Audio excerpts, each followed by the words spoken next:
காதல் என்று ஒன்று உள்ளது. காலம் கடந்து போன பின்பு மண்ணில் வாழ்வது. காலம் எந்த கைப்பிடிக்குள் மாட்டிக்கொண்டது.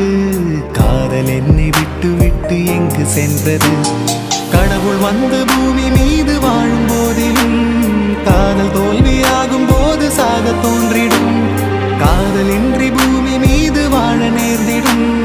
கொஞ்ச நேரம் கூட நரகம் போல மாறிடும்.